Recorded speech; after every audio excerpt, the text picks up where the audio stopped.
Okay, Assalamualaikum warahmatullahi wabarakatuh. Welcome back to my channel, Muhammad Faris Official.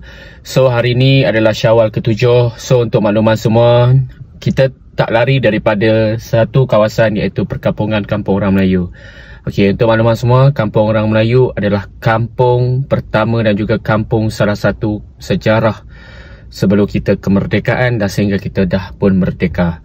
So, untuk makluman semua, saya berada di kampung baru atas tujuan untuk sebelum akan berlaku dan lambat atau cepat perkampungan orang Melayu akan, kita tak tahu apa akan terjadi nasib mereka di sini.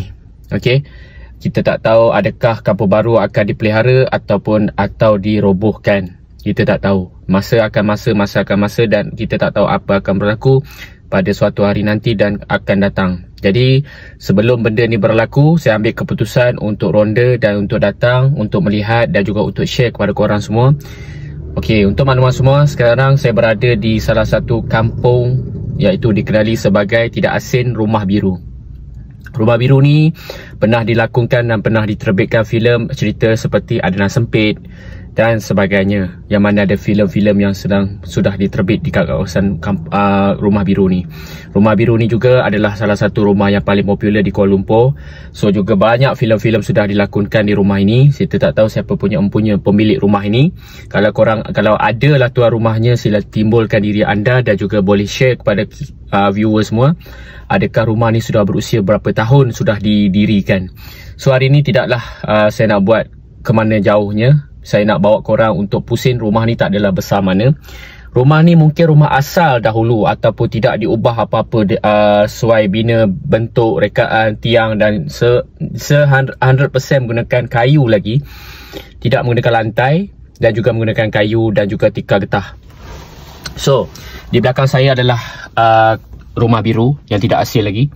So kepada korang semua, saya nak share kepada korang sebelum apa-apa berlaku kawasan Kampung Baru ni. Ini adalah video untuk korang semua untuk mengingati kawasan-kawasan antara salah satu rumah terakhir iaitu perkampungan orang Melayu. So kita tak tahu apa akan berlaku waktu ketika akan datang. Jadi sebelum apa-apa berlaku, kita ambil video ni untuk simpanan kenangan kita dan juga kepada viewer-viewer yang lain. Let's go. Okay, Rumah Biru rumah yang pernah difilm oleh Adnan Sempit 1, Adnan Sempit 2, Adnan Sempit 3. Inilah rumah dia. Rumah Saji Sam, Alo. Sinilah orang berlakon filem.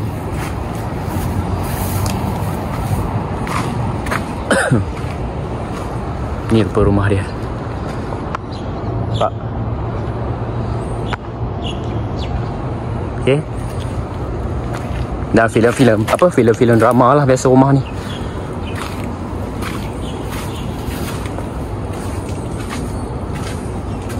Satu lagi cerita